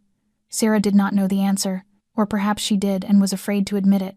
She only knew that when she saw Vincent lift the poisoned glass to his lips, something inside her had refused to let her walk away. "Because I have seen too many people die," she whispered, "and I did not want to watch one more." Their eyes met in the early dawn light, and the distance between them slowly closed as if time itself were slowing. Sarah could feel Vincent's breath on her lips, warm and light. He gave her the chance to pull away. She did not. Their first kiss was as soft as a butterfly's wing, hesitant, searching, filled with unanswered questions. It ended too quickly, yet lasted long enough to change everything. Sierra drew back, her lips trembling, her heart pounding. "We should not," she began. "I know," Vincent replied, his voice rough, but he did not apologize. And looking into his eyes, Sarah knew that neither of them regretted it. The following day they did not speak of the kiss, did not speak of the sleepless night, did not speak of the confessions whispered in the dark. Yet something between them had shifted, an invisible thread quietly drawn tight, and both of them felt it even without words. And that afternoon Vincent convened a meeting in the main office at Crane Tower, with only 3 people present: Vincent, Sierra, and Marco. The doors sealed shut, and the electronic jamming system activated to ensure no one could listen in. "We have 2 weeks," Vincent began, his voice once again carrying the familiar cold authority of a kingpin, though Sarah noticed how his eyes occasionally drifted toward her with a softer edge. 2 weeks before my body collapses completely, 2 weeks to finish Richard before he finishes me." Marco nodded grimly and asked how he wanted to proceed. "I want him to confess," Vincent said, "publicly and recorded, so no one in the Empire can ever claim I acted without cause, and I want him to know he lost before he dies." Sarah stepped to the table where she had already laid out a detailed plan, crafted through nights without sleep, in which she had considered every scenario and every risk. "Richard is intelligent," she began. "He killed Marcus, and poisoned you for 5 years without being detected. He will not confess unless he believes he has already won." She looked at Vincent and continued, "So we will let him believe exactly that." Vincent raised a brow and asked if she wanted him to fake his death. "Not that far," Sarah replied calmly but close. "We will let Richard know you are dying, that your time is nearly over, and that you wish to see him to pass on the Empire before you go." She paused to let it sink in. "Richard has been waiting for this moment for 5 years.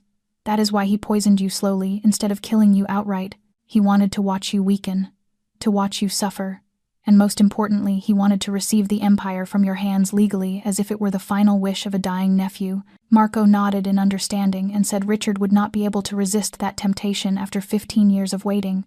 "And when he comes," Sarah continued, "when he believes you are too weak to fight back, he will lower his guard, and men like Richard, who have kept secrets for so long, always want to boast when they think they are safe. They want their victim to know exactly how they were defeated before they die." Vincent studied her with an expression of half admiration and half surprise, and remarked that she understood criminal psychology well, to which Sarah replied evenly that she understood human psychology, and that evil men and good men shared the same weaknesses, the desire to be acknowledged. Marco spread a map across the desk and asked about the location. "The Crane Estate, in Lake Forest," Vincent said, his voice darkening. "The place where my father was killed 15 years ago." Sarah hesitated, but Vincent's eyes hardened as he said, "Richard killed my father there, and he will pay there. This is justice." Marco agreed and said he would position loyal men around the estate to ensure no one entered or left without Vincent's order. Then Sarah addressed the recording devices, explaining she would install them in the master bedroom where Vincent would pretend to be dying. Micro recorders hidden in the bedside lamp, the picture frame, and the button of Vincent's shirt, 3 independent sources to ensure nothing was missed. Vincent approved and asked about Tony Bassett. Marco replied that Tony had disappeared after the night at the restaurant, but was still being tracked, and remained in contact with Richard through a secure phone. If Richard went to the estate, Tony would likely accompany him, which Sarah noted was a risk, since Tony knew she had seen him poison the drink and would be alert if he saw her. "Then you will stay hidden until Richard is fully in the trap." Vincent decided, "You will be in the control room, monitoring the recordings and only appear if necessary." Sarah agreed, even though part of her did not want to leave Vincent alone at the most dangerous moment, but she knew he was right. Her presence could compromise everything. When Marco asked when they would begin, Vincent answered tomorrow and said he would call Richard that night and tell him he wanted to see him one last time before dying. Richard would come because he had waited too long to miss this moment. The meeting ended with Marco leaving to prepare, while Vincent and Sarah remained alone in the large office, as sunset bled red across the Chicago skyline. "Are you afraid?" Vincent asked without turning. Sarah stood beside him, looking out over the darkening city, and admitted she was, but not for herself. When he asked for whom, she turned to him and said, "For you. For what will happen when you face the man who betrayed you. For what you will have to do to end this." Vincent was silent for a long moment before reaching for her hand and weaving his fingers through hers, his grip firm but gentle. "You will be there when it ends." She squeezed his hand in return and said she would, and that she promised. The Crane estate lay deep within a maple forest in Lake Forest. roughly an hour's drive from downtown Chicago. And that night, the first snow of the season began to fall, laying a thin white veil over the age-tiled roof and the bare branches surrounding the property, the three-story mansion dating back to the Crane family's golden age. The place where Marcus had once hosted lavish gatherings, and where he had also met his fatal end 15 years earlier. Sarah sat in a small second-floor room, surrounded by screens displaying feeds from hidden cameras. Headphones pressed to her ears as she listened to every sound coming from the master bedroom where Vincent lay. He looked genuinely frail on the four-poster bed draped in white sheets, his face pallid, his eyes closed. And she knew part of it was performance, but most of it was real, his body weakening by the day, the polonium having nearly destroyed his bone marrow completely, and without a marrow transplant within the next few weeks, he would truly die.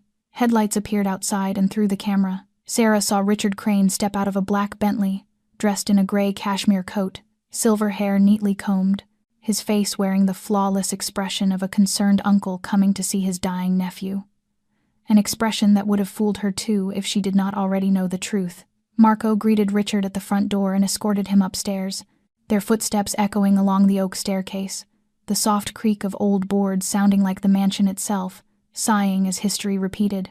Sarah held her breath as Richard entered the master bedroom. Vincent lay motionless, only the faint rise and fall of his chest showing he was still alive. The bedside lamp cast a dim golden glow, turning the room into a space waiting for death. "My boy," Richard said as he stepped closer, his voice heavy with practiced sorrow. "You called for me, and I came at once. I am always here for you." Vincent opened his eyes, gray and unfocused, and looked up at his uncle. "Uncle Richard," he murmured weakly. "Thank you for coming. I know you are busy. Nothing is more important than you," Richard replied, as he sat beside the bed and took Vincent's hand in a gesture of false tenderness. "What did the doctors say? Is there any hope?" Vincent shook his head slowly and said, "End-stage bone marrow failure. They say I have only a few weeks left, maybe less." And in that moment Sarah saw it, the flicker in Richard's eyes. Victory. Fleeting and quickly concealed, but unmistakable. "I am so sorry," Richard said, his voice trembling as if holding back tears. "You are far too young. It is not fair." "Life is not fair," Vincent replied bitterly. "My father died young too. A car accident. Sudden. No one expected it." A heavy silence followed, and Sarah saw Richard's jaw tighten for a split second before he regained control. "Yes, Marcus was taken too soon. The greatest tragedy of our family. Have you ever thought it was not an accident?"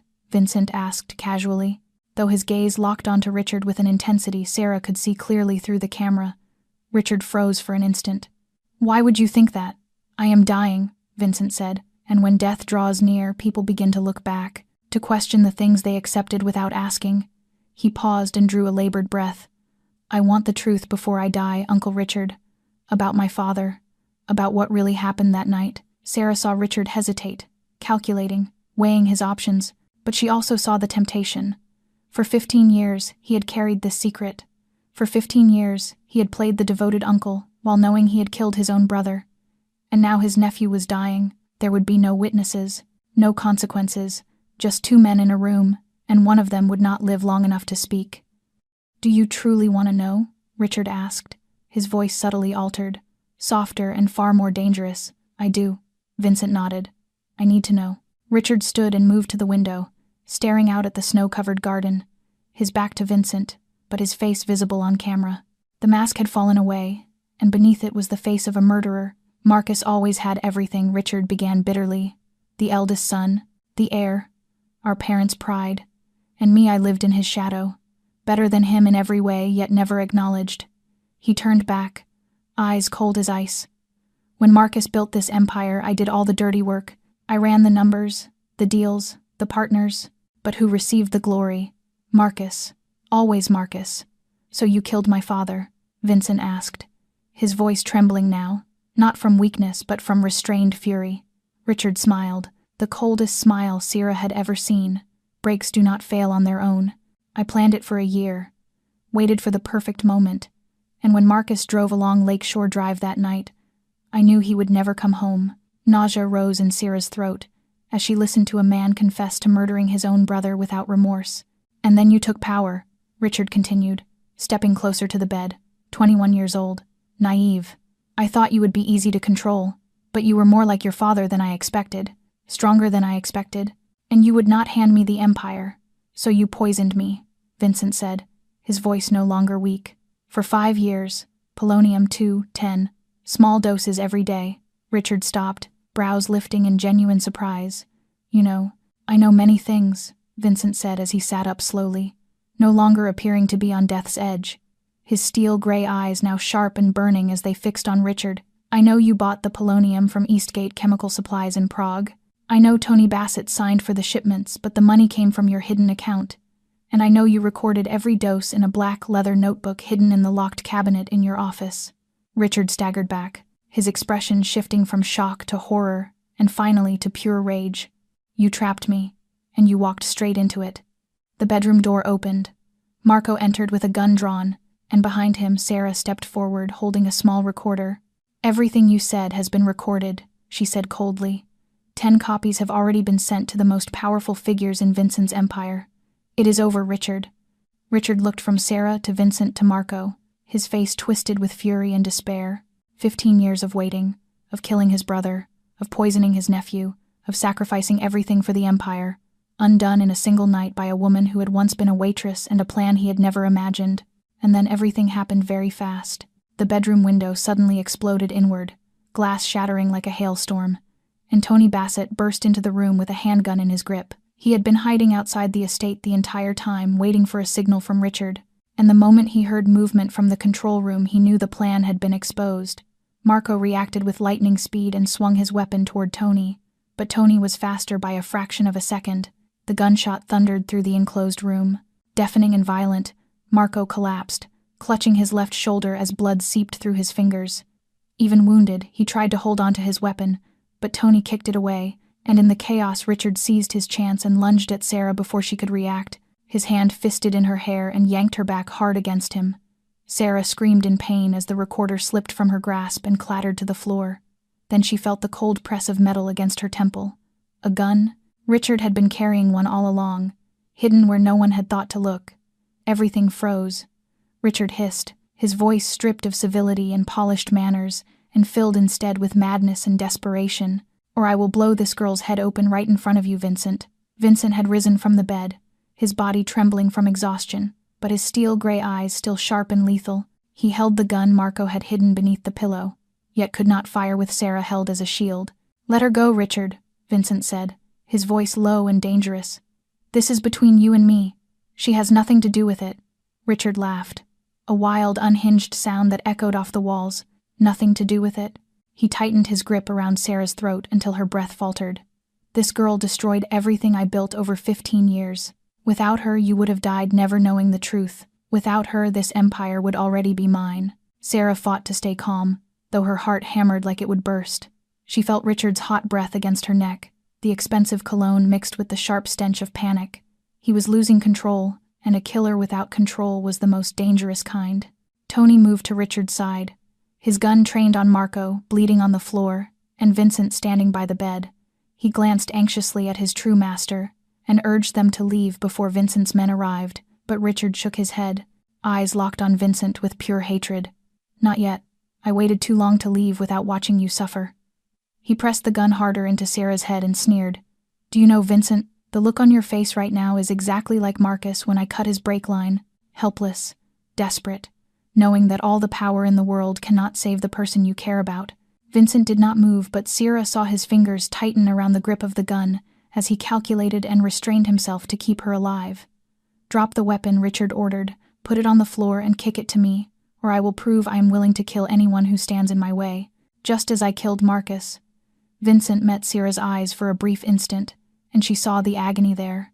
The war between protecting her and refusing to submit to the man who betrayed him. She shook her head slightly, silently begging him not to surrender. But Vincent did not listen. He slowly lowered the gun, placed it on the floor, and kicked it toward Richard. Tony snatched it up at once, now armed with 2 weapons. Richard laughed in triumph, the sound like a crow's cry in the blood-soaked room. You see, he mocked, this is why you never deserved the Empire. You are weak, you have feelings, you are willing to give up everything for a woman you met only weeks ago. He dragged Sarah toward the door, the gun never leaving her head. Tony followed, backing away with his weapon trained on Vincent and Marco. "Your father was just as weak," Richard continued venomously. "He could have killed me at any time. He knew I envied him, knew I resented living behind him, but he did nothing because he loved me, because he believed blood meant something." They reached the threshold and Richard turned back for one last look at Vincent. "And now you are the same. You could call your men in right now and sacrifice her to take me, but you will not, because you care about her, because you are weak just like your father." They moved into the hallway, Sarah dragged like a puppet, her feet stumbling on the old wooden floor. She heard footsteps behind them, and Vincent calling her name with a pain she had never heard in his voice. She could not answer with the gun still pressed to her head. They descended the staircase, Tony leading, Richard pulling her after him. The front door was ahead, and the Bentley still waited outside, and Sarah knew if they reached the car she would die. Richard had no reason to keep her alive once he escaped. She was only a tool for his escape, and tools were discarded when no longer useful. She had to act. She could not wait to be rescued, could not hope for a miracle. She had survived 7 orphanages, survived beatings, survived rape, survived an abusive husband. She could not die here. Not tonight. Not while Lily was still waiting for her to come home. Vincent appeared at the top of the stairs, unarmed with both hands raised. He descended, one step at a time, his eyes never leaving Sarah. "Let her go," he said calmly. "What do you want? Money, power. I want you dead," Richard roared. "I want to watch you die like I watched your father die. But first I want you to feel what it is like to lose someone you care about." He aimed the gun at Sarah, and his finger tightened on the trigger. In that split second, Sarah's fear evaporated, replaced by a cold, primal clarity. She was not just a woman facing a gunman. She was a mother whose death would leave her child alone in a cruel world, and she refused to let Lily become an orphan again. And in that instant, Sarah acted.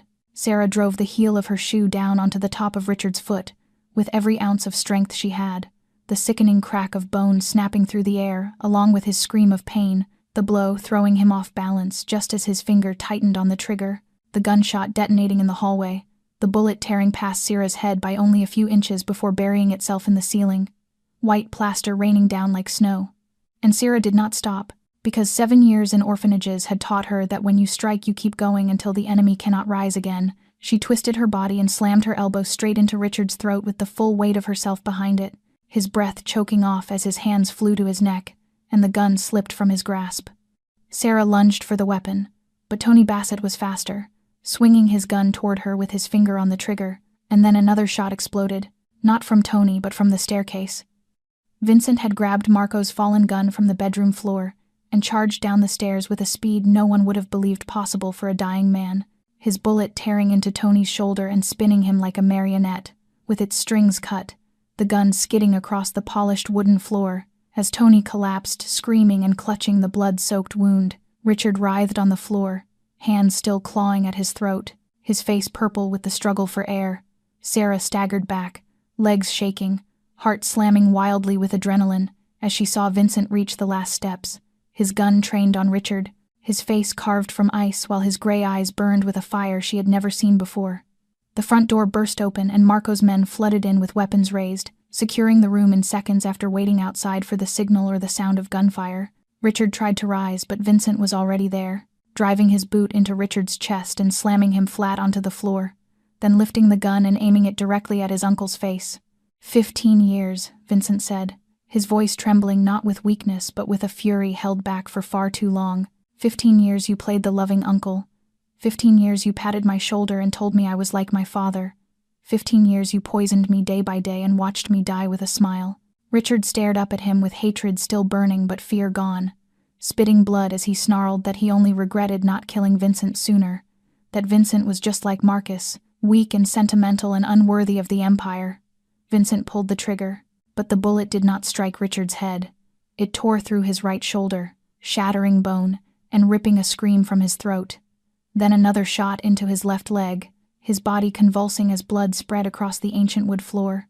Vincent knelt beside him, his voice cold as steel as he whispered that he would not kill him quickly, that Richard had given him 5 years of pain and he would repay every second. Then Vincent stood and ordered Marco's men to take Richard to the south side basement and keep him alive until he decided otherwise. Richard was dragged away, leaving a trail of blood behind him. Tony Bassett hauled off as well. too broken to resist, and the room fell suddenly silent.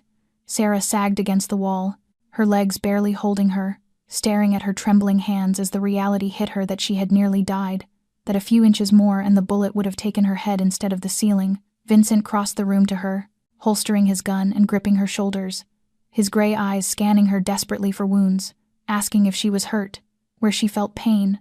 Sarah shook her head, her voice unsteady as she looked into his eyes and saw the fear, and something deeper and more fierce there.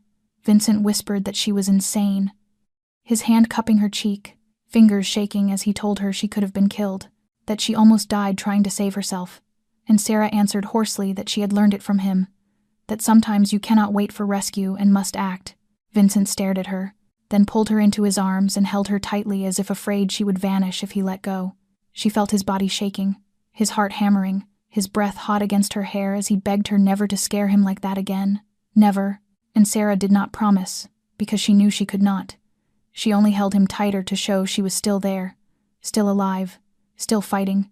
And then Vincent collapsed, his body folding like a tower finally giving way, the adrenaline that had kept him upright draining out as his dying body could endure no more. Sarah screamed as she dropped to her knees beside him and shouted to the men around them to call an ambulance immediately. Northwestern Memorial Hospital, the intensive care unit. Cold, white fluorescent lights washed over the silent corridor at 3 a.m. as Sarah sat on a hard plastic chair outside the ICU, both hands wrapped around a cup of coffee that had long since gone cold, unable to remember whether she had taken a single sip. Vincent's blood still stained her clothes, dried into dark brown streaks like the map of a tragedy she could not escape.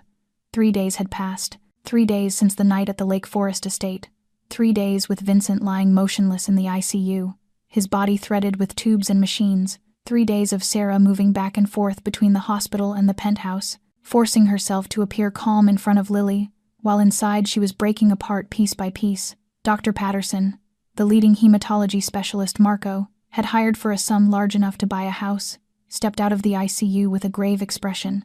Sarah sprang to her feet, the coffee cup falling to the floor unnoticed, and the doctor looked at her with eyes worn by exhaustion but filled with compassion as he said Vincent's bone marrow had completely failed, that the polonium had destroyed his body's ability to produce blood cells, and that without a bone marrow transplant within 1 week, Vincent would die. The floor seemed to tilt beneath Sarah's feet. She had known this was coming and had prepared herself for it, yet hearing the words spoken aloud was entirely different from anticipating them. She asked about the donor registry in a hoarse voice, whether everything had been checked, and Dr. Patterson shook his head helplessly, explaining they had searched every national and international database, that Vincent Crane's blood type was rare, and his HLA markers even rarer, and that there was no compatible donor in the system. Sarah closed her eyes, fighting the panic tightening in her chest. She had tested herself the moment Vincent was admitted. The result negative, not a match. Marco was not a match either. No one close to Vincent was. She asked about his family, even though she already knew the answer. Richard was the only one left, and Richard was imprisoned somewhere awaiting the fate Vincent had chosen for him.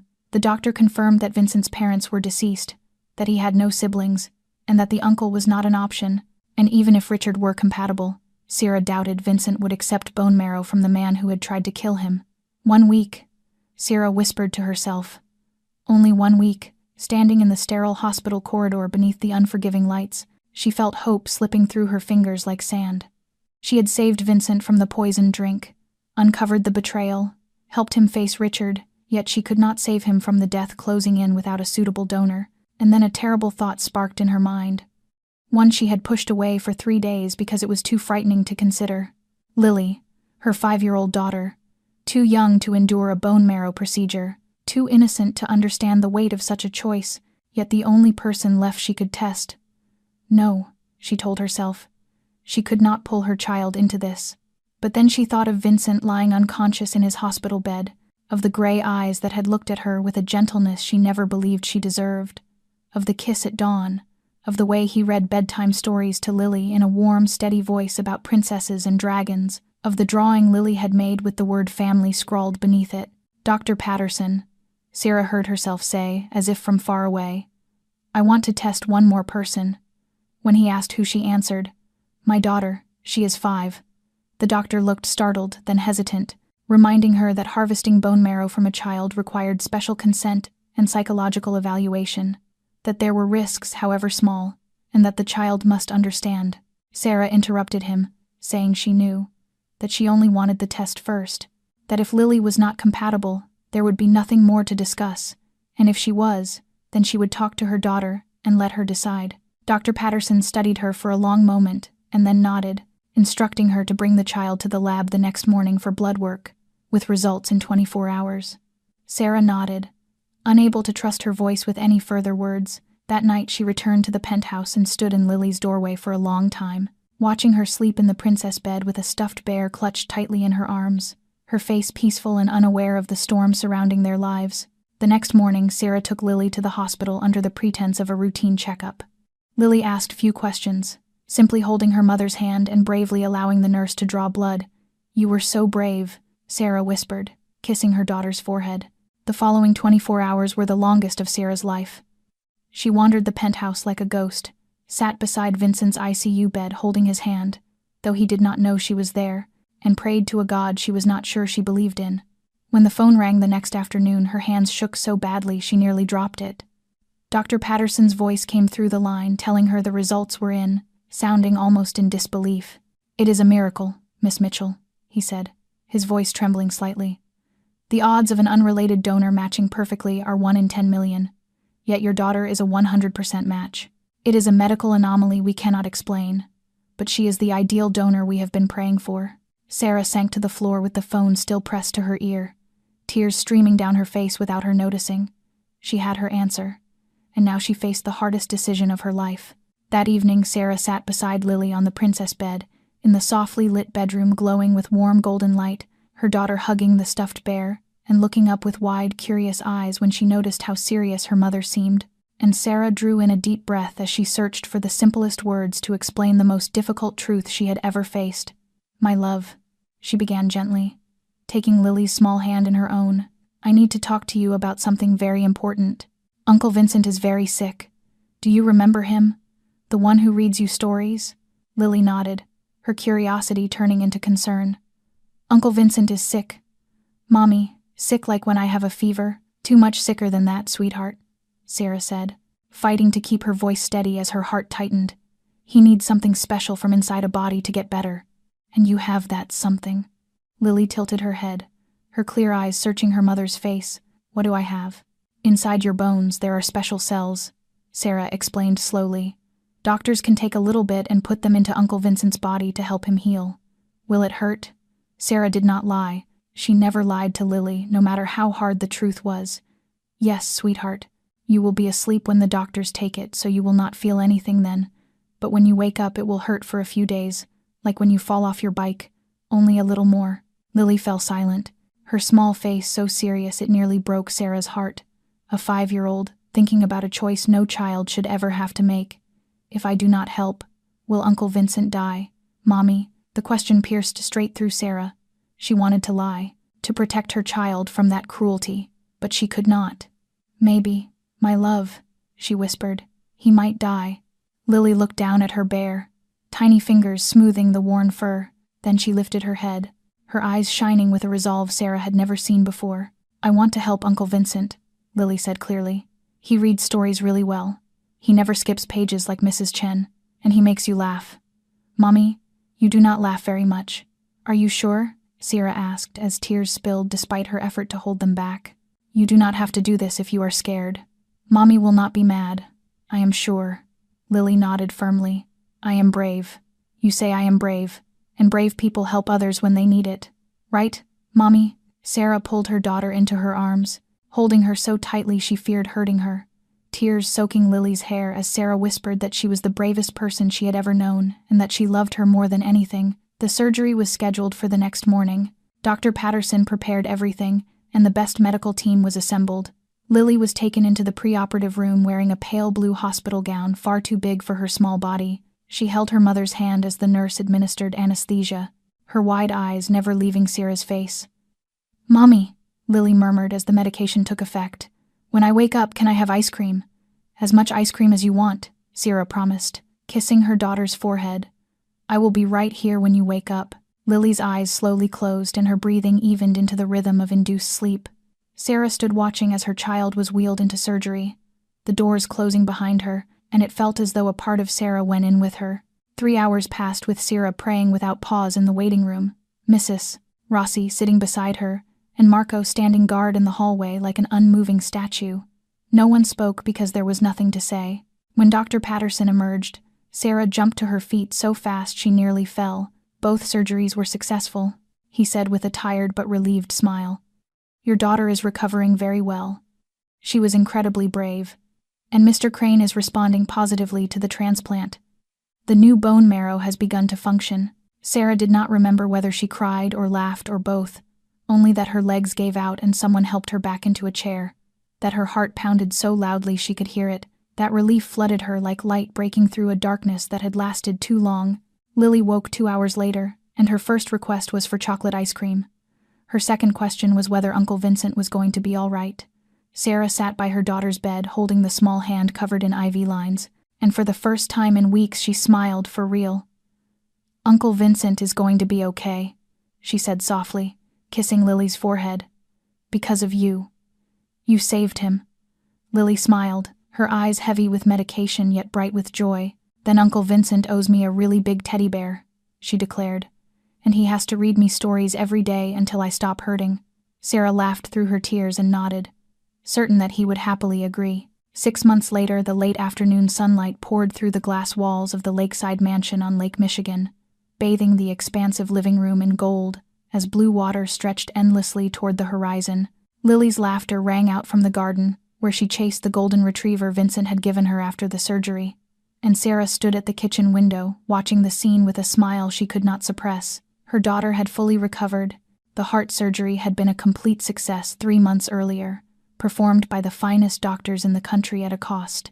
Vincent had insisted on paying despite Sarah's protests. Lily was now a healthy, lively 5-year-old with rosy cheeks and laughter as clear as wind chimes, and Vincent had been declared in full remission 2 months ago. The new bone marrow from Lily was functioning perfectly, and his body was regenerating blood cells at an astonishing rate. The only traces left from 5 years of poisoning were invisible scars in his soul, and even those were slowly healing with time. Richard had been dealt with according to the laws of the underworld. No one ever found his body, and no one asked questions. The underbosses of the Crane Empire had heard Richard's recorded confession and agreed that Vincent had every right to do whatever he wished with the traitor. Tony Bassett was serving life in a federal prison for trafficking radioactive materials and conspiracy to commit murder.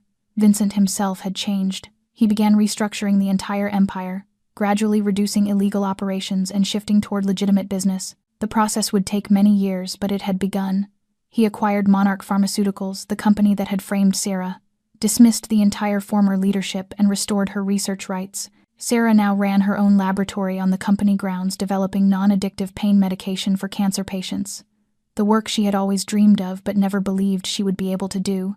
The 3 of them had moved into this lakeside home 4 months earlier, far from the flickering lights of Chicago and far from painful, dangerous memories. Lily attended the local elementary school, made new friends, and no longer worried about rent or the next meal.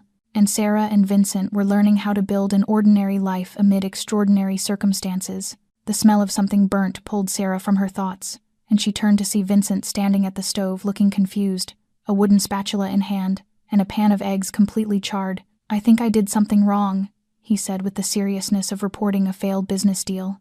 Sarah laughed, stepping in to turn off the stove. A mafia boss who could control the entire city of Chicago, but could not cook a pan of eggs.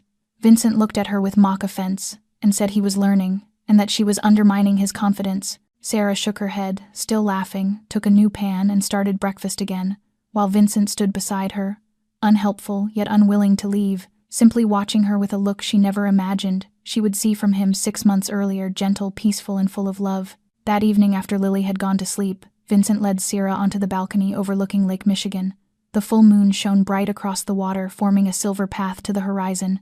Gentle spring breeze brushed her hair, carrying the scent of lake water and blooming lilacs. Vincent opened a bottle, and Sarah recognized the label instantly. Scotch, the same kind as that night at the Velvet Room, the same kind Richard had poisoned. She raised an eyebrow, and he smiled, pouring 2 glasses and offering one to her. She did not take it immediately, and out of deeply ingrained habit examined the glass in the moonlight for anything unusual. Vincent laughed and asked if she still did not trust him. "Old life-saving habits die hard," she replied as she took the glass. She sipped, letting the strong, warm scotch spread through her throat, with no metallic taste, no numbness, only pure alcohol. "Safe," she whispered, handing the glass back, and he drank from the same glass, never taking his eyes off her. Then he set it down and turned fully toward her. "Sarah," he said, more seriously than usual, and her heart began to race for reasons she could not name. He took a deep breath, and then he knelt down. Sarah froze, unable to believe what she was seeing, as Vincent Crane, the King of Chicago, the man who once terrified the entire underworld, knelt before her beneath the moonlight, holding a small black velvet box. He opened it, revealing a simple, elegant ring, a small diamond set in platinum, glowing softly in the moonlight. "6 months ago, you saved my life by spilling a glass of wine," Vincent said, his voice trembling with emotion. He did not hide. "You gave me a reason to live when I was ready to die. You gave me a family when I believed I would be alone forever." He looked up at her, his gray eyes shining. "I do not deserve you. I know that. I have done terrible things and carry too many sins to count. But if you give me a chance, I will spend the rest of my life trying to become a man worthy of you and Lily." He lifted the ring and asked Sarah Mitchell, "Will you marry me?" Sarah looked down at the man she once feared, the man she once saw as a monster, and the man she now loved with everything she had. She thought of their journey from that first night at the Velvet Room, to this moment from an anonymous waitress, to a woman standing on the balcony of a dream home, from fear to love, from darkness to light. "Yes," she whispered, tears streaming down her face and a radiant smile on her lips. "Yes, I will." Vincent stood, hands trembling, as he placed the ring on her finger, then pulled her into his arms and kissed her beneath the moon over Lake Michigan. A kiss tasting of Scotch-happy tears and promises meant to be kept. When they parted, a small voice came from the balcony door saying, "Uncle Vincent is kissing Mommy." Lily stood there in princess pajamas, clutching her teddy bear eyes bright with excitement, and asked if that meant he would be her father. Vincent and Sarah looked at each other and laughed, and Vincent stepped forward, lifting Lily into his arms, and said seriously that it depended on whether she agreed to let him be her dad, because she was the one who decided. Lily pretended to think, tapping her chin just like adults on television, and declared that she agreed, but only if Dad read her stories every night, never skipped pages, and bought her another dog. Vincent laughed and said that was too many conditions, but agreed. Lily squealed, hugging his neck, and Sarah watched them, her heart so full she thought it might burst with happiness. This was her family, built from pain and loss, bound by courage and sacrifice, and sustained by unconditional love. The lights of the mansion glowed in the night, like a lighthouse on the shore of Lake Michigan, guiding the lost, promising peace to those who had weathered too many storms, and reminding us that even in the darkest night a light always waits, for those brave enough to seek it. The story of Sarah and Vincent reminds us that life sometimes pushes us into situations that seem impossible to escape, yet in the darkest moments, courage and compassion can change everything. A single decision, a single brave act, can create a domino effect that transforms our lives and the lives of those around us. Sometimes those who seem least deserving of salvation are the ones who need love the most. And sometimes when we give without expecting anything in return, we receive more than we ever dared to dream. Dear friends, this is where today's story comes to an end. Thank you for taking the time to listen. If this story touched your heart, please like and share this video with those you love. Do not forget to subscribe and turn on notifications so you do not miss our daily stories. We would love to hear what you truly feel. What did this story make you think about in your own life? Have you ever faced a difficult decision that changed everything? Please share with us in the comments below. We wish all of you watching good health, a joyful life filled with love and peace. May each of your days be calm and gentle. Sometimes the strongest love stories begin with a single brave act and end with a family worth fighting for. Goodbye for now, and we will see you in the next video.